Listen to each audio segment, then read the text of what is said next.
What's up guys, Josh from soccerreviewsforyou.com bringing you a video today on the top 5 boots on the... I'm JayMike. That's not what I say.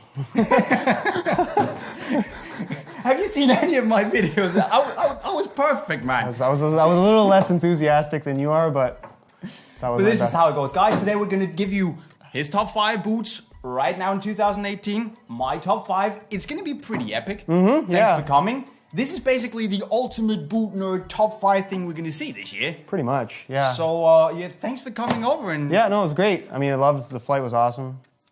And then, yeah, you're looking forward to the flight back again. Oh, it's going to be great. It's going to be great. Basically, I have that favorite list of movies that you can't wait to see. Yeah, okay.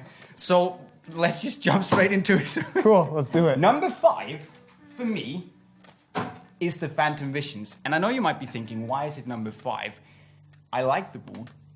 I think it's actually pretty awesome. You got a very soft line it upper straight out of the box. Pretty good fit, a lot more comfortable for me than the Magista Opera 2s. Yeah. Which I didn't like. Very different feel. It's almost hard to say that this is a successor to that shoe. Yes, I mean, it's kind of like the spiritual successor because they made it for the same player, but it just feels completely different. Totally. It's not as clumsy for me. I hated the Magista Opera 2s because they felt very thick and clumsy and, you know, chunky. Okay, yeah.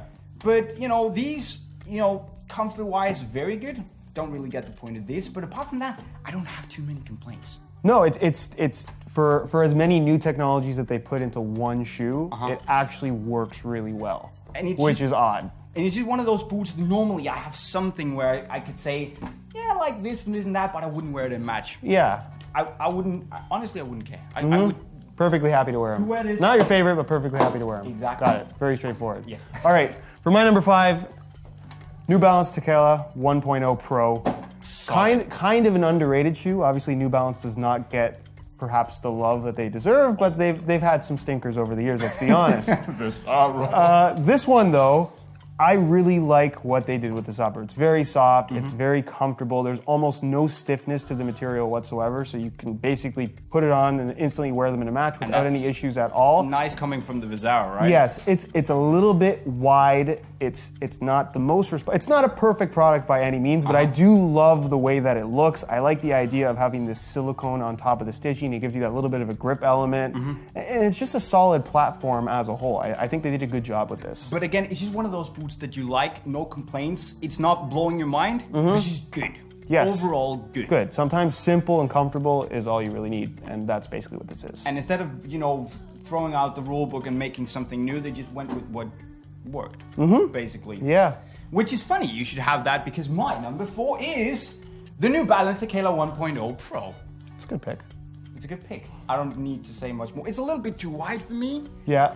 But you know, you just gotta appreciate this. Look at this, guys. Yeah, it's really nice. This is almost. I worn it 1 or 2 times. Completely, utterly amazing. Yeah, they almost feel like they're melting on your feet in the best way possible. Exactly. So solid number 4. Number 4 for me is the Puma Future 2.1. What a beauty. Pretty special color, I would say. But it's not a huge change in comparison to the 18.1 that it replaces, if we're being honest with ourselves. This has a little bit of a different base layer, slightly more padded, a little bit softer out of the box, same sole plate base, which honestly I think in terms of FGAG sole plates and stud patterns, one of the most solid ones out there. Good aggressive traction. I really like the way that this shoe fits. And the whole net fit system, it actually does make a bigger difference than I think a lot of people realize. Yeah. And I like the idea of being able to customize the fit, even if it's just a little bit. But let's be honest, it's one of those things, one of the technologies that you can actually go in and say, this makes a difference in a match. You can actually alter use the technology and feel an instant difference. It's not like ACC, and we're gonna make a video on that by the way, or any other, you know, some of the you know, gimmicky technologies out there. It works, you can personalize it. Yes. And it's not really ever in the way. Yes. Solid shout. I feel though, and the reason I don't have it on my list, spoiler alert, is that it's slightly thicker, and I like the thinner on the older Futures, but... You're right. That's a preference thing. It is. I would say solid pick. Good. Definitely you can't go wrong with that. Big fan. Honestly. Now we stay in the Puma world, because I've got the one instead. Still, obviously, I also had to choose this one because it's my boot.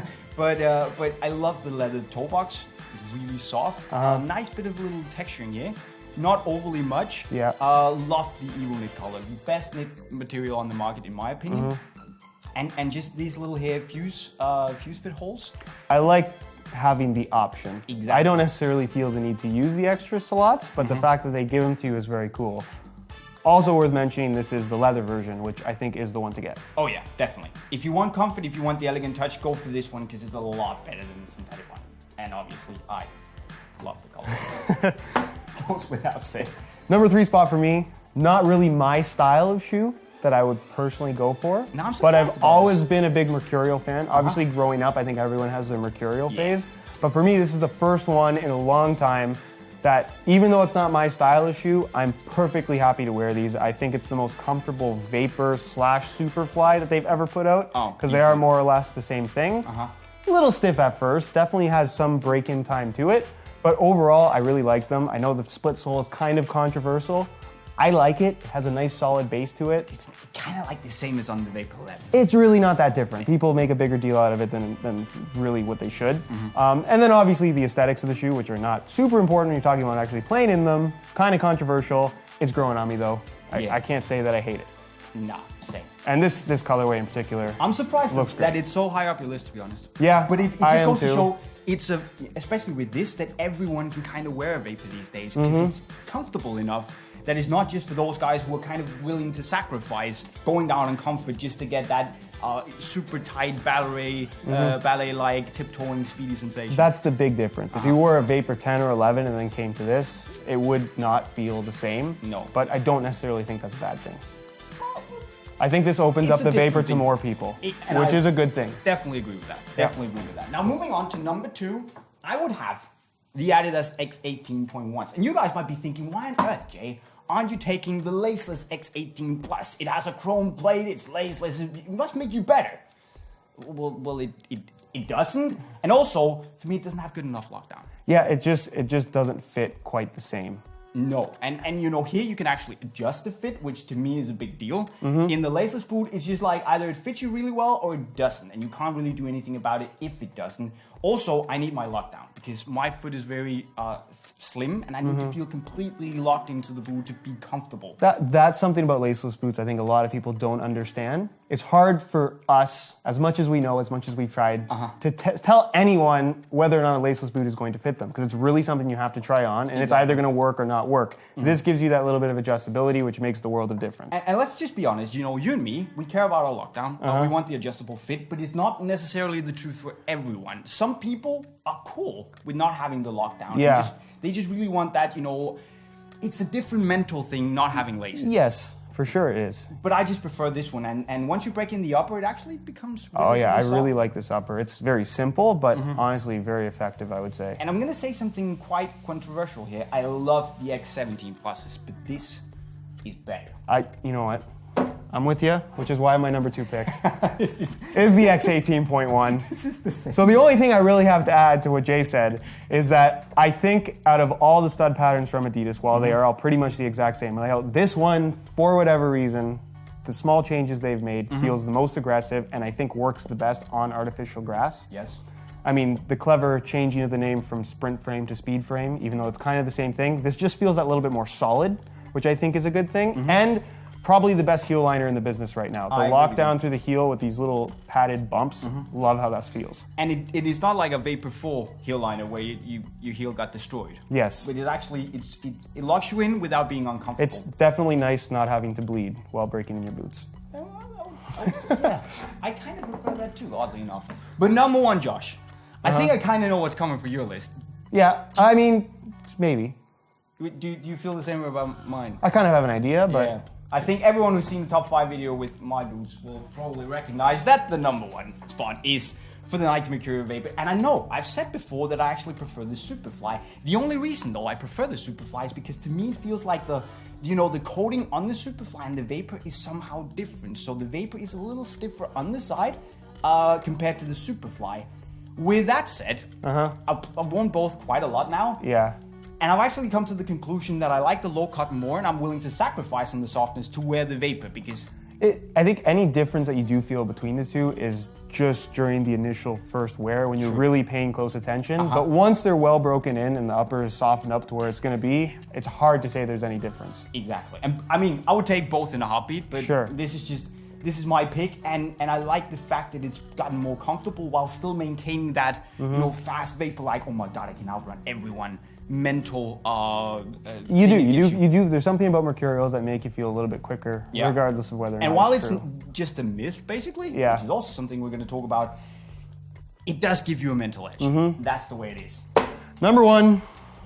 It can only be. It can only be this. The Nike Phantom Vision Elite. This is a shoe that I was a big fan of the Obra 2, unlike Jay. This kind of takes it in a completely different direction, but for me, what really impressed me with this shoe is how many new technologies they introduced at one time. And me being as picky as I am, there's really nothing about this shoe that I can pick out as like, I really dislike it. Again, kind of like Jay, I'm not a huge fan of this collar. I feel like it's kind of unnecessary. And Nike, if you're watching, please give us a low-cut version because it's totally doable. There's really no excuse at this point. But the quad fit system and the texturing on the upper for me, you get the low-profile sleekness of, I guess, what football boots have turned into in 2018, but you get the grip on the ball that we used to get from power boots that we just simply don't have anymore. They don't exist. Obviously, there's controversy about the look as well, similar to the Mercurial, but I think that kind of keeps things interesting given how long we're going to have this shoe. It's going to have a 2-year life cycle, most likely. Lots of different colorways, but this keeps things interesting. And as you say, it's interesting how they've actually managed to blend so many components without anyone really standing out. You know, the tackiness of the upper, it gives you grip without ever feeling, too sticky. Look back at the messy 360 agilities. They were really sticky, and for me, overly sticky. This is not the case with these. But I agree with you. It's impressive that they combine so many elements and it just works from day one. You could argue that, being the devil's advocate here, that it's kind of the same concept as the X17 Plus, but within a different execution. Definitely similar ideas, but totally different materials. And I think if you've worn both, it's hard to compare the two in regards to feel. Also, as a replacement to the Magista Obra 2, this new sole plate and stud pattern is the world of difference. Yes. Probably the closest thing to a Mercurial in comparison to anything else, I would say. But it's being like a comfortable Mercurial. Yes. Yes. And then there's the issue of if you give the midsole a good squeeze. Like, I'm not just like this. I know we probably disagree on this, but I need more stability. I know you probably don't. I personally like as much flexibility as possible. Obviously, the Mercurial is going to be a little bit stiffer, which is why you tend to prefer it. But again, that's a preference thing rather than to say better or worse. I think you can kind of say that we agree on a lot of the boots out there. So if a boot is on the list, it means it's a very good boot. And we kind of forgot about the honorable mentions here, Josh. I think we should just pop them out because on my shelf, I've got this pair right here, made in Japan. A little bit of running around. Yep, this is how it goes when you have boots everywhere. And special shout out to these. Didn't want to include limited edition stuff because obviously these are the things, and it's unfortunate because these are some of the most desirable boots that get put out, but they come out for the sake of hype rather than for the sake of being widely available. However, they're still really good and you need to know about them. And for me, actually, I said to Josh when we agreed on like the rules of the list that I wanted to include the Morelia 2 Japan leather version with the Wagyu leather because it's quite simply the boot released in 2018 I've enjoyed wearing the most. It's just the most comfortable thing I've ever put on my feet and the most ridiculously soft leather I've seen since the Chembo XX. I like the concept of making the shoe in Japan with materials coming straight out of Japan. It's all made in the same place, which is something that you just wouldn't see from any other brand, any other product. And it might be a niche product and it might be super duper expensive, but you also get bang for the buck if you're into that sort of thing. Yes. And then Predator Accelerator remakes. I mean, this is pretty self-explanatory. Second colorway release here, black, red, and white, classic Pred color. This should have been the first one if we're being honest with ourselves, but it just is, they did a really good job of giving us as close to the classic upper as possible. And then obviously the new Predator 18 Plus sole plate stud pattern, which is fine, but it's just a cool shoe. But it was worth the wait. Oh yeah, it was, for sure. So that kind of concludes the list. I think we agree on basically everything apart from the two Puma boots, which you could say both are really good. Both really good, just very different. So basically, guys, if you wanted to go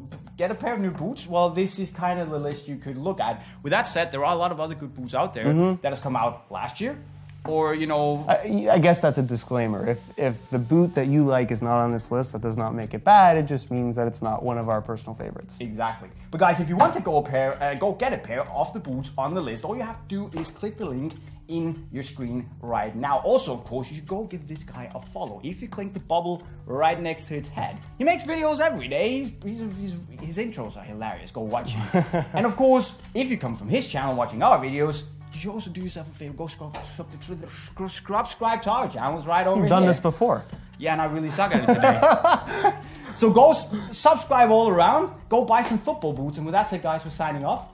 Cheerio. Later.